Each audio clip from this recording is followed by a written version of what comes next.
Welcome back to the Wind Waker walkthrough. It's been a couple days, but it's fine. Anyway, here we are back on Windfall Island, and you'll notice that something is different. For example, you'll see this guy is here. He used to be the rich guy who was in the top layer of the auction house, but now he is the poor man. So that probably makes you wonder, well, what happened to the other guy that was here? Well, we'll find out pretty soon. But anyway, this guy tried to spend all of his money to save his daughter from the Forsaken Fortress, when even though he really didn't have to do that because I went to save her, but he doesn't know that. So anyway, interestingly enough is that he's actually not a selfish little jerk there. He's actually, even though he's poor, he's still all kind. He's like, money doesn't solve all your problems, kid, but that's okay. So his daughter is working at the shop guru's place to try and earn money for their family, which is great. You can go over there and see her there. I didn't bother to talk to her just because it's not all that necessary, but you can see her there. You first talk to her, she'll be like, get out of my way, and then she'll be like, oh wait, I forgot, I'm working, I'm sorry, feel free to look around. That's basically what she'll say. And then, anyway, we're going to go ahead and start this by going into the sinking ships minigame building. I'm not playing it, by the way, but if you didn't play it, there are 2 treasure charts and a piece of heart there to win. So make sure you go get those if you haven't already. Anyway, coming outside here, this is the sort of top layer. This is the only way actually to get up here. There's no ladder or staircase that leads up to here or anything. Anyway, you'll see a guy just standing out right here, and he's going to talk about the windmill Ferris wheel here. So it's a very iconic symbol of Windfall Island. You can basically recognize it from miles away, even though that it doesn't quite work right now. You can still recognize what it is. But he's going to talk about how that thing was powered by wind, and there's a little switch there that you need to step on in order to make it work. Well, for that, let me go ahead and actually conduct a Song of Passing to make it nighttime. And this will actually trigger a couple of things for us since I'm doing this at night. What you need to do now is, well, as soon as this is finished, go ahead and, actually I need to climb on over the top here, and I need to step on that switch. It's close by, and those pieces of wood there, I guess they wanted to make sure that you did not fall on that ledge. I guess they wanted to make you climb these stairs to get on it. Interesting decision, but okay. So on this small ledge there's a ladder here, and it's kind of a high climb, but eventually you'll get up there. So somehow, you know, there it is. So once you get to the top, there will be a switch there. Go ahead and step on it, and then it will show off this windmill starting to turn.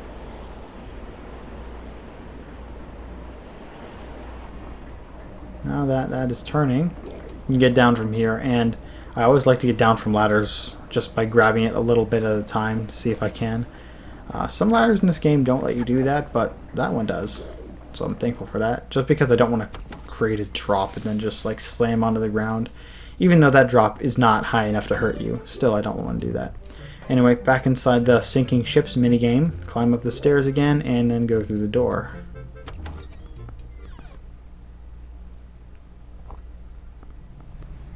Alright, up here now, you'll see this guy here again.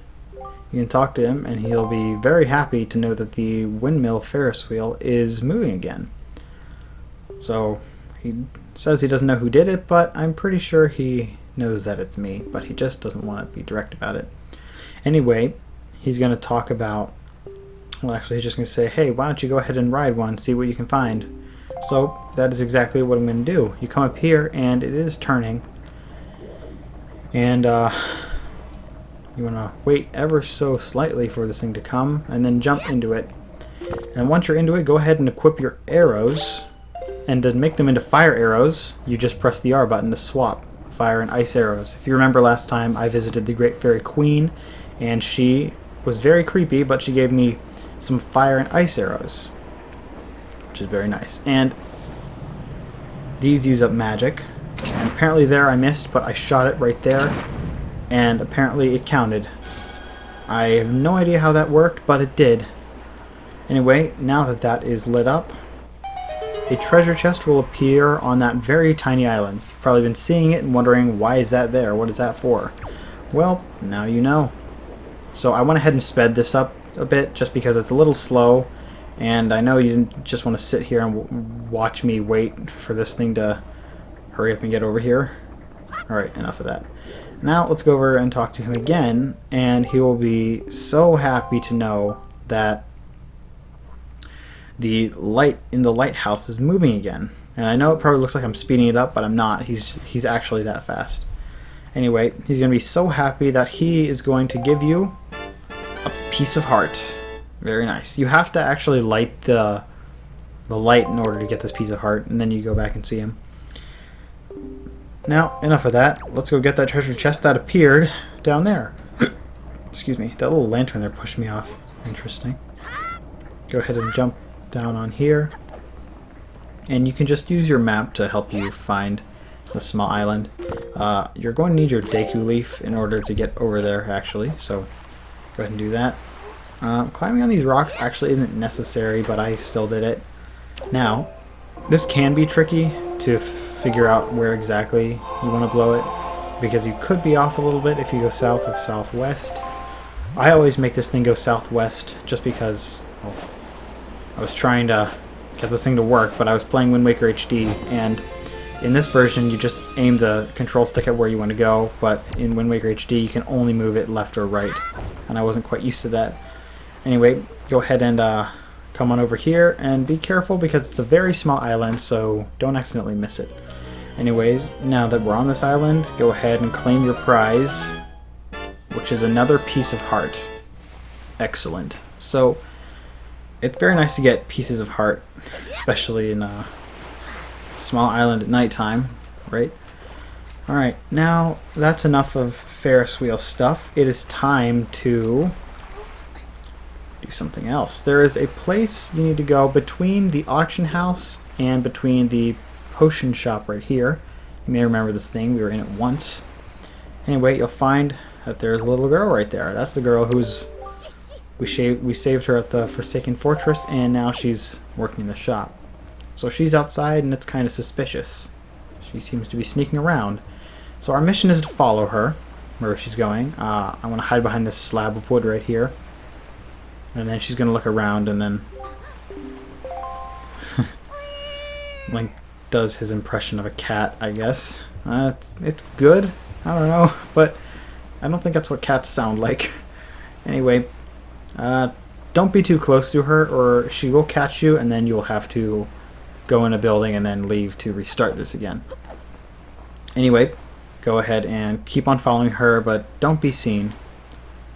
And, well, I like using the C stick just to figure out where she is, although my icons usually block it because they're so big in this game. Anyway, she's just going to sneak around the island, and you got to follow her. This isn't a very long mission because Windfall Island is not that large of a place, so it shouldn't take you all that long. So now go up here, and I was almost seen. I was very worried about being seen. She's right there. I was worried, but Link does his cat impression again, so I'm just fine. I don't even think there are cats. Honestly, there aren't even cats in this game, so I don't think doing an impression of a cat would be very useful to you. So there she is.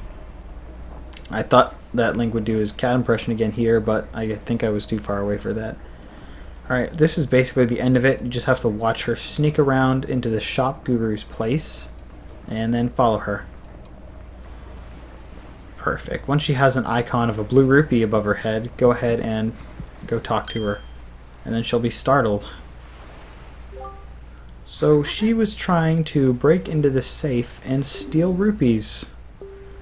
Well, I guess she's not quite the angel that her father thought she was, but, well, we can fix that for her, of course.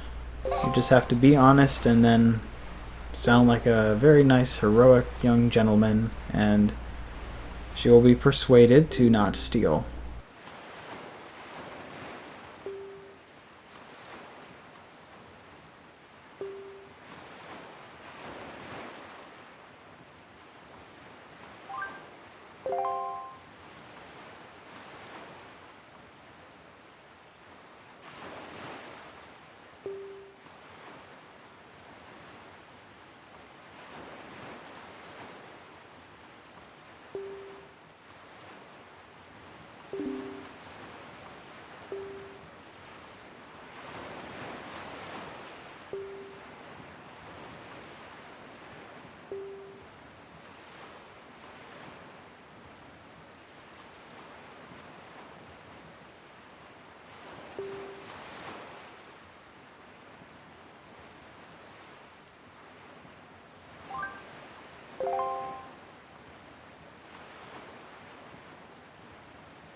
So she gives you the last empty bottle in the game, even though she couldn't afford, well, she probably can't afford to eat every day, but, well, she says she found it, not stolen it. So that's what you had to do. You just had to be nice and persuade her that stealing is very bad and, you know, that you shouldn't do it, right?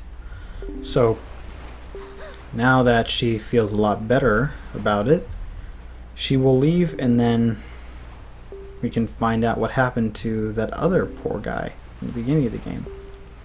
So that's it for our little hero of being an ally of justice here. So there she goes. I really like the running animation that she has. So she didn't steal anything, probably because, well, I mean, it's a safe. I don't think she could have figured out how to get in, but that's it for that. Now let's go ahead and enter where that rich guy's house was before. And it's up these stairs, not the ladder. The ladder just takes you to the other side. But this is the area atop of the auction house. You may have been curious and poking around just seeing what this is. Well, this is where the rich person lives. And if you look who that is. That was the poor man who's been under the tree and who's been bombarding you, so that's why I've always avoided him. So now he's rich and he is a snob, so he's the one who will tell you that money solves all your problems, and without money, life is worthless. So, of course, he's a jerk, he's mean, but he lets you roam around his house as much as you want. So, I guess that's cool. You can still partake in auctions and stuff, because this guy still lets a shop guru do auctions. Matter of fact, you can even climb over the fence and hop down there if you want to. But this part is just the house part, which it's not really that interesting of a house. It's just this overlooked balcony with some furniture. There's no bed, there's no kitchen, there's no, I don't know, there's no really anything. It's just a place to sit and chat about how much money you can waste, I suppose. Oh, there is a fireplace though, which is cool. But anyway, here is his daughter Maggie, and something is very much troubling her. So if you talk to her, eventually you will find out that while she was captured at the Forsaken Fortress, she's fallen in love with a Moblin whose name is Mo. And I didn't even know that Moblins had the capability of literature or even giving each other names. I thought all they knew was just, you know, punch and hit links so that they can knock back him an unrealistic distance. So that's really all I thought about Moblins, but no, they have names and they can read and write, which is very interesting. Anyway, she's going to have a letter for me, and she needs me to drop it off in a post box, so I'm going to go ahead and do that. She looks like she's wearing the bunny hood from Ocarina of Time and Majora's Mask. Anyway, here is Maggie's letter. It even has a bunny. It has a bunny seal on it. That's pretty cool. Anyway, now I'm sure you know where the post box is. It's just outside. Actually, a more efficient method of getting to it would be jumping down and then leaving out the door in the bottom floor. But actually, something else you want to do. I conveniently had exactly 20 skull necklaces, and if you don't have 20 skull necklaces, I recommend you go out and fight some moblins to get some. Remember, you gotta use the grappling hook to pull them towards you, but sometimes they drop them upon death if you don't. Anyway, you're gonna need to trade in 20 of these skull necklaces, which that's actually how they got rich. The Moblin Mo gave Maggie all these skull necklaces, and then whenever she was rescued, she gave them to her father, and her father sold them, and then he made a boatload of money overnight, and now he's the richest person in this entire game, I imagine. So you give him the 20 skull necklaces and you get a treasure chart. And that was the purpose of skull necklaces basically in this game. You can still collect them, but there's really not much of a purpose after that. Anyway, here is a treasure chart that I will actually be collecting in this video. Now, he's going to explain how he was a poor man and how he got rich, which is what I just told you. But, I mean, just look at him. Look at the expression on his face. He's just this, you know, don't be like him, guys. Seriously. Do not be like this guy. That's not what you want. Well, now that he's said his piece, let's go ahead and leave and deliver this letter. Alright, like I said, it actually would be more efficient to jump down to the auction house and then and then go out the door, because then you'll be closer to the mailbox, but I didn't think to do that, so I took the long way around. I mean, yeah, see, that's the, I would have come out of here if I did that. And even passing this place, I didn't think to do that. Can't believe it. You can't go to the second floor while you're in the auction house. The only way to get to the second floor is to go up the stairs. But anyway, here's the letter. And go ahead and mail it. And for some reason, it says that this post box is near Dragon Roost Island when it's not. It's 2 squares away. We're on Windfall Island. It's very weird, but maybe that was just an error in the game's dialogue. But it doesn't matter, because now I have the letter sent, and be prepared to experience the fastest mail delivery ever. FedEx, USPS, UPS, whatever, can have nothing on the Rito Postman's mail. I assure you that.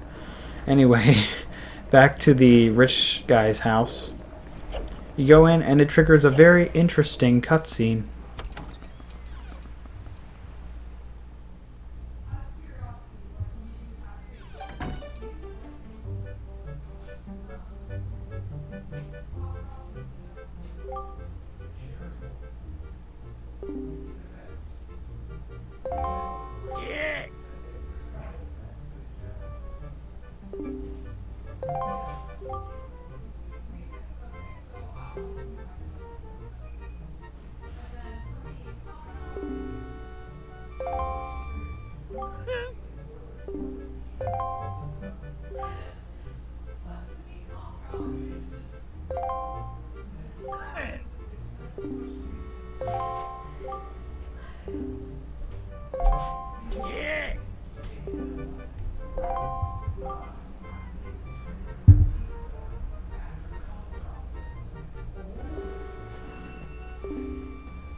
So, yeah, the Moblin Mo has been trying to send Maggie letters back to respond, but she can't receive them because the postman is not welcome here. And at first I thought that, well, maybe he doesn't like Rito Postman, but the actual issue is that he doesn't want any Moblin to be, to be in love with his daughter. So what you want to do is go ahead and go over to the café, and that's where the postman is going to be. So he's going to be really disappointed and angry, but he's going to feel like a failure of a postman. I was trying to find him. Here he is. He's by the counter. Anyway, you're going to talk to him, and then he's going to talk for a couple of minutes, but eventually he's just going to ask you, hey, how about you deliver the letter? So once you do that, you just have to accept his offer and then deliver the letter to Maggie.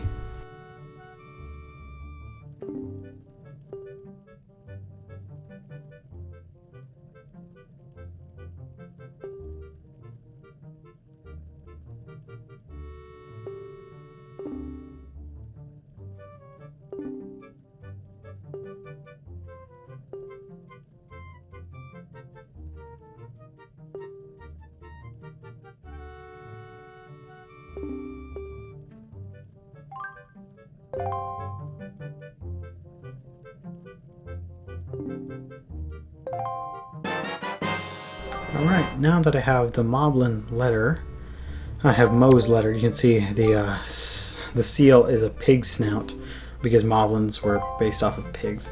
And I also noticed that the poor guy is in here at night, and I didn't realize that before. That's very interesting. But then again, if you go into the cafe before you save Errol at the Forsaken Fortress, that previous poor guy will not be found here. He'll just be found nowhere. At least I think. I could be wrong, but that's just what I remember. Anyway, that's not important. Go ahead and go back to the rich guy's house. And let's deliver this letter to Maggie. Of course, since he's completely fine with a kid who's literally wielding a sword and shield in his house, he doesn't like postmen. That's fine. Anyway, let's go ahead and give this letter to Maggie. Of course, it's with your delivery bag. Well, here you go, Maggie. So she'll be very happy and excited to receive the letter, and then, well, she's going to read, well, the grammar that Mo can compromise, I guess. You can see there's a pig snout on the actual letter itself. So I guess that's how, that's his signature, or maybe his version of blowing a kiss, I don't know. But he's gonna say, I want to eat you for dinner, but of course Maggie's not that bright, and she thinks that, well, it's his way of proposing. But, well, I guess maybe some people have their own love languages, but that's besides the point. She's gonna be thrilled and ecstatic that you gave her letter, so she gives you a piece of heart. And I've already collected 3 in this video, so if I collected 3 in this video, surely that means that I have 1 more to get, right? Well, you'd be exactly right. So remember that treasure chart that I got by trading in those 20 skull necklaces? Well, I'm actually going to go get the treasure right now. It's awesome. Again, it still would be a better method if I just jumped down to the auction house and then go through the door to leave. I'd be much closer to the exit, but I didn't do that. I mean, I took a little bit of a shorter way just because I realized I went through here. I looked at my map, but I just wasn't really thinking all that much. Anyway, let's jump back on the boat, and I'm going to warp, actually. I'm going to warp with the Ballad of Gales. Alright, and I'm going to warp to Tingle Island. It's just a skip away. I suppose you could sail there if you really wanted to, but I want to cut out as much sailing as possible. I don't know why I didn't speed up the clip of me teleporting there, or warping there, but, well, I didn't. That's fine anyway. You want to go west 1 square to Rock Spire Isle. I was actually just there not too long ago, to be honest. I think it was the last video when I was there, or 2 videos ago. Anyway, go ahead and go west, and be sure to open up your treasure charts to treasure chart 2. Oh yeah, and watch out for these sharks. I did kill one of them as soon as I got there, but I didn't feel the need to fight them as I was sailing. I try and avoid, yeah, look at me just jumping over, even though they were nowhere close to me. Anyway, I was tired of it at this point, and I didn't want it to hit me while I was trying to get this treasure, so I killed it. So treasure chart 2, this is basically the area. Let me go ahead and equip the grappling hook, and then salvage your prize of the piece of heart.